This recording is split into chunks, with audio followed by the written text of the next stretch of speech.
আমরা এখন দিনাজপুর বোর্ড 2024 সালে আসা এই সৃজনশীল প্রশ্নটা সমাধান করব। সৃজনশীল প্রশ্নটির একবারে শুরুতেই আপনারা একটা কিউআর কোড দেখতে পাচ্ছেন। আমাদের ইজি ম্যাথ বইয়ের প্রত্যেকটা অঙ্কের পাশে এরকম কিউআর কোড দেওয়া থাকবে, যেই কিউআর কোড স্ক্যান করলে আপনারা ওই নির্দিষ্ট অঙ্কটার সমাধানের ভিডিও দেখতে পাবেন। আশা করি এটা আপনাদের জন্য অনেক উপকারী হবে। তো আশা করব আপনারা সবাই ইজি ম্যাথ বইটি সংগ্রহ করে ফেলবেন ইনশাআল্লাহ। আমরা এখানের মধ্যে যে সৃজনশীল প্রশ্নটি দেখতেছি, এই সৃজনশীল প্রশ্নটির উদ্দীপকে কিছু তথ্য দেওয়া রয়েছে।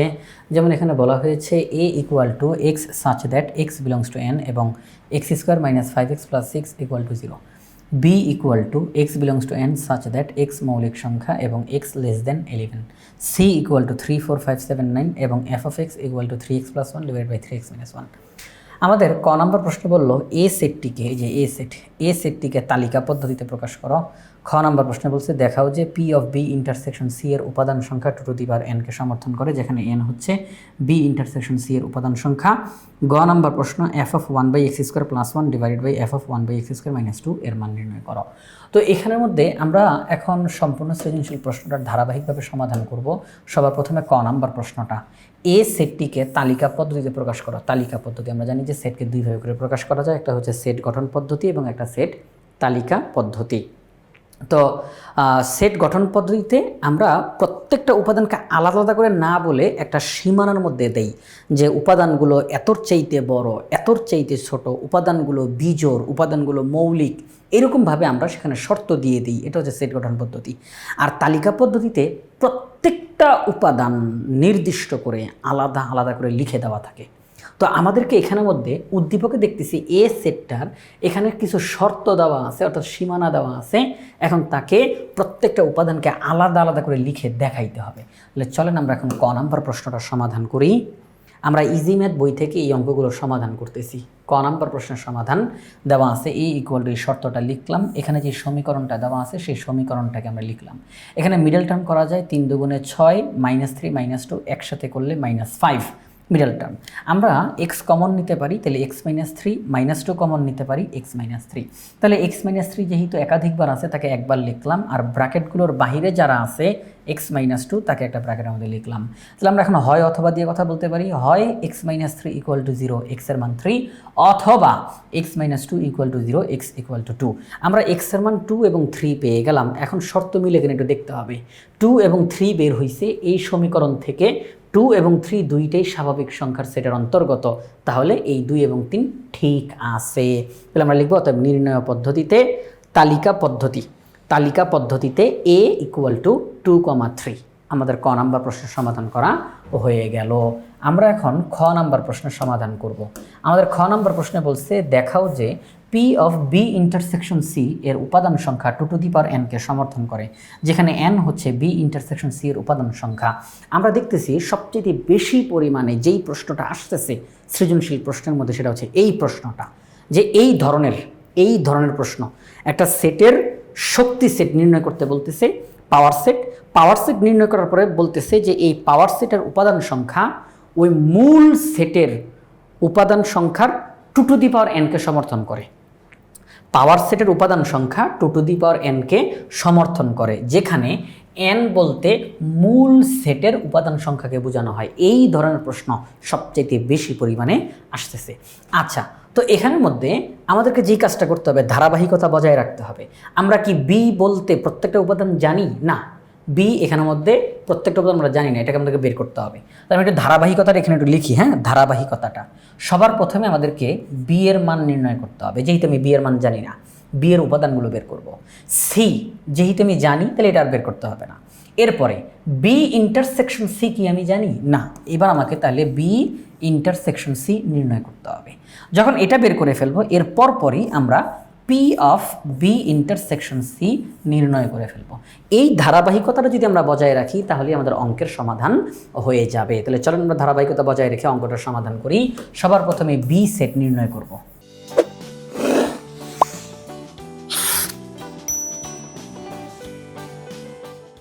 তাহলে এখানে বি দেওয়া আছে x belongs to n such that x মৌলিক সংখ্যা এবং x <11। তাহলে সেই ক্ষেত্রে এখানের মধ্যে আমরা শর্তটা প্রথমে লিখলাম।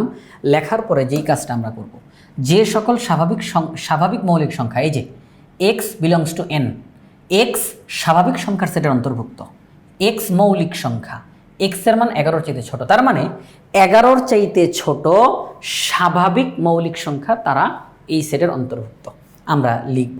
তাহলে এখানে আমাদের 11-র চাইতে ছোট স্বাভাবিক মৌলিক সংখ্যা কারা? 2, 3, 5, 7। একে তো এরা মৌলিক, দ্বিতীয়ত এরা স্বাভাবিক সংখ্যা, তৃতীয়ত এরা 11-র চাইতে ছোট। তাহলে বি সেটটা আমরা নির্ণয় করে ফেললাম। সি সেট আমরা আগে থেকেই জানি, উদ্দীপক থেকে লিখে ফেললাম। এবার আমরা বি ইন্টারসেকশন সি নির্ণয় করতে যাব। তাহলে বি লিখলাম, ইন্টারসেকশন সি লিখলাম। ইন্টারসেকশন মানে হচ্ছে কমন নেওয়া। এই দুইটা সেটের মধ্যে যেই উপাদানগুলো কমন আছে, দুইটা সেটের মধ্যেই আছে, আমরা কেবলমাত্র তাদেরকে লিখলাম। 3, 5, 7 এই তিনটা উপাদান দুইটা সেটের মধ্যেই আছে। তাহলে এটা হচ্ছে বি ইন্টারসেকশন সি। তাহলে বি ইন্টারসেকশন সি তো নির্ণয় করা হয়ে গেল। এখন আমরা P of B intersection C নির্ণয় করব। P of B intersection C মানে হচ্ছে শক্তি set, power set. B intersection C এর যেই উপাদানগুলো আমরা পেয়েছি তার শক্তি সেট নির্ণয় করব। শক্তি সেট কিভাবে করে নির্ণয় করে? প্রথমে যেই সেটটা দেওয়া আছে তার সবগুলো উপাদানকে লিখে ফেললাম। কয়টা উপাদান? 3টা উপাদান। আচ্ছা, তাহলে 3টা উপাদান লিখে ফেললাম। এরপরে আমরা ক্রমান্বয়ে একটা করে উপাদান কমাবো। 2টা উপাদান এখন লিখব। 2টা উপাদান লেখা শেষ, এরপরে একটা করে উপাদান লিখব। একটা উপাদান লেখা শেষ, এরপর আমরা ফাঁকা সেট লিখব, মানে কোনো উপাদান থাকবে না। আর শুরুতে একটা সেকেন্ড ব্র্যাকেট, শেষে একটা সেকেন্ড ব্র্যাকেট দিব। এটাই শক্তি সেটের মূল বৈশিষ্ট্যটা। আচ্ছা, তো এখন দেখেন যে এই বিষয় বি ইন্টারসেকশন সি এর উপাদান হচ্ছে 3, 5, 7, তাদেরকে লিখলাম। এবার 3,5, 3,7, 5,7, 3, 5, 7, এরপরে ফাঁকা সেট, শুরুতে সেকেন্ড ব্র্যাকেট, শেষে সেকেন্ড ব্র্যাকেট। আমরা দেখলাম P of B intersection C নির্ণয় করা হয়ে গেল। কয়টা শক্তি সেট আমরা পাইলাম? 1, 2, 3, 4, 5, 6, 7, 8। আমরা এখান থেকে শক্তি সেট পাইলাম 8টা শক্তি সেট। শক্তি সেটের উপাদান 8টা। তাহলে আমরা দেখতেছি P in B intersection C, মূল যেই সেট বি ইন্টারসেকশন সি, তার উপাদান সংখ্যা 3টা। এই যে 3, 5, 7, তার উপাদান সংখ্যা 3টা। আর এই 3টাকে আমরা এখন বলবো এন, কারণ প্রশ্নে বলা আছে বি ইন্টারসেকশন সি এর যেই উপাদান সংখ্যা বের হবে তাকে এন ধরো। তাহলে উপাদান সংখ্যা 3টা, তাকে আমরা এন ধরলাম। এবার P of B intersection C এর উপাদান আমরা কয়টা পাইলাম? 8টা পাইলাম। আচ্ছা, এই 8কে আমরা লিখতে পারি 2 কিউব। এই যে 3 এর পরিবর্তে লিখলাম এন। তাহলে আমরা 8কে 2 কিউব দ্বারা প্রকাশ করতে পারি, 2 কিউবকে 2 টু দি পাওয়ার n দ্বারা প্রকাশ করতে পারি। তাহলে আমরা বলতে পারি P of B intersection C এর যে রেজাল্ট তাকে 2 টু দি পাওয়ার n দ্বারা প্রকাশ করা যায়। তাহলে আমরা বলতে পারি P of B intersection C এর উপাদান সংখ্যা 2 টু দি পাওয়ার n কে সমর্থন করে, যেখানে n হচ্ছে বি ইন্টারসেকশন সি এর উপাদান সংখ্যা। আমাদেরকে দেখাইতে বলছে, আমরা পাশে লিখে দিলাম, দেখানো হলো। আমরা এখন গ নাম্বার প্রশ্নটার সমাধান করব। গ নাম্বার প্রশ্নতে চলে যাই। একদম সহজ প্রশ্ন, একেবারে সহজ প্রশ্ন। গ নাম্বার প্রশ্নতে বলছে F of 1/x² + 1 divided by F of 1/x² - 2 নির্ণয় করো। এখানে এফ অফ এক্স বলতে একটা ফাংশন দেওয়া আছে 3x + 1 ডিভাইডেড বাই 3x - 1।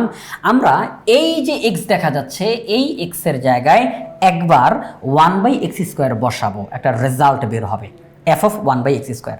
তো এফ অফ 1/x² যে রেজাল্ট পাবো, সেই রেজাল্টটা বসিয়ে 1 যোগ করব, 2 বিয়োগ করব। কথাটা আবারও বলি F of X equal to 3x + 1 divided by 3x - 1।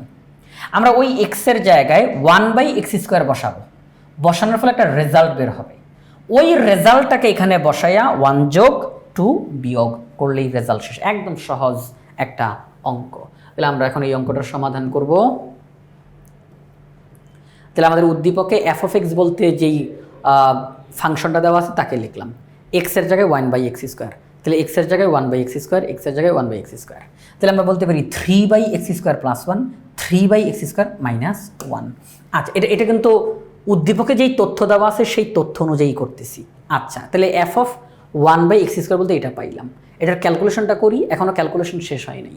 আচ্ছা, তাহলে 3/x² + 1 ডিভাইডেড বাই 3/x² - 1। আমরা উপরে এখানে লসাগু করতে পারি।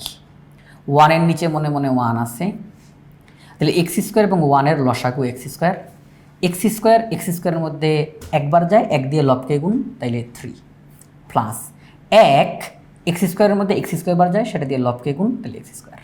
ওকে, নিচেও লসাগু করতে পারি, করলাম। এবার উপরের অংশটা এটাকে একটু মুছে দিই। উপরের অংশটা লিখলাম, এই যে ভাগ চিহ্নটা দেখতেছেন মাঝখানে, এই যে মাঝখানে ভাগ চিহ্নটা দেখা যাচ্ছে, এই ভাগ চিহ্নকে উল্টে গুণ দিয়ে দিলাম। উপরের অংশটা লিখলাম, ভাগ চিহ্নকে উল্টায় গুণ, ভাগের পরে যে আছে সে উল্টায় যাবে। ভাগ চিহ্নকে উল্টায় গুণ, ভাগের পরে যে আছে সে উল্টায় যাবে। আচ্ছা ঠিক আছে, এক্স স্কোয়ার কাটা যায়, তাহলে 3 plus x square divided by 3 minus x square. এটা হচ্ছে এফ অফ 1 বাই এক্স স্কোয়ারের ultimate result. F of 1 by x স্কোয়ারের result 3 plus x square divided by 3 minus x square.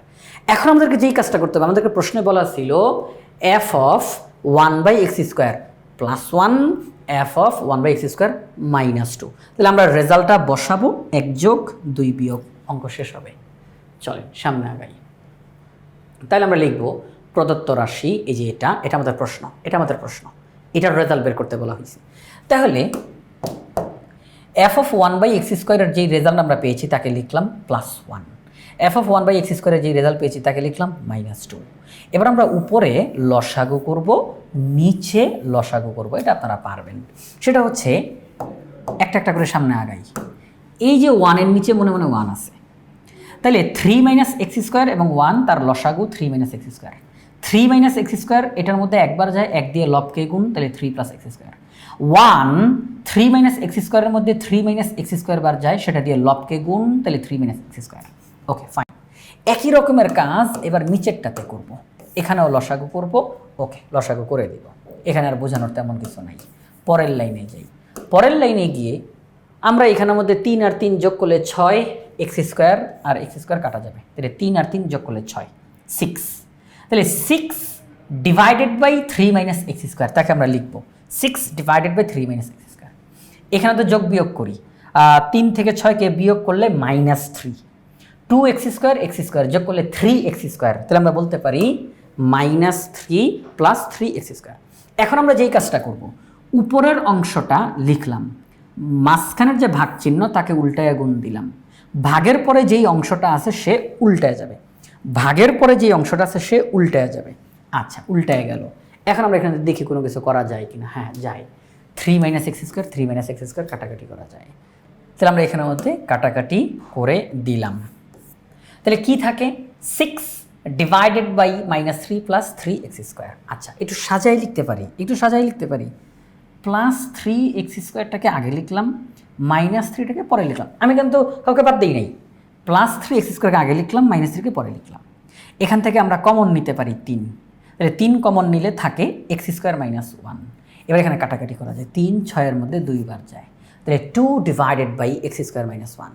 তাহলে আমাদেরকে তারা যেই রাশিটা দিয়েছিল যে এটার মান বের করো, সেটা কোনটা, F of 1 by X square plus 1 divided by F of 1 by X square minus 2, এটার রেজাল্ট বের করো। তাহলে এটার রেজাল্ট আলটিমেটলি আমাদের সামনে আসলো 2 বাই এক্স স্কোয়ার মাইনাস 1, এটা আমাদের রেজাল্ট। তাহলে এই যে অঙ্কটা দিনাজপুর বোর্ড 2024 সালে আসছিল এই সৃজনশীলটা, আমরা এই সৃজনশীল প্রশ্নটা সমাধান করলাম, আর এই পুরো সমাধানটা ইজি ম্যাথ বই থেকে করেছি। ইজি ম্যাথ বইয়ে প্রত্যেকটা অঙ্ক খুব সহজভাবে সমাধান করা হয়েছে।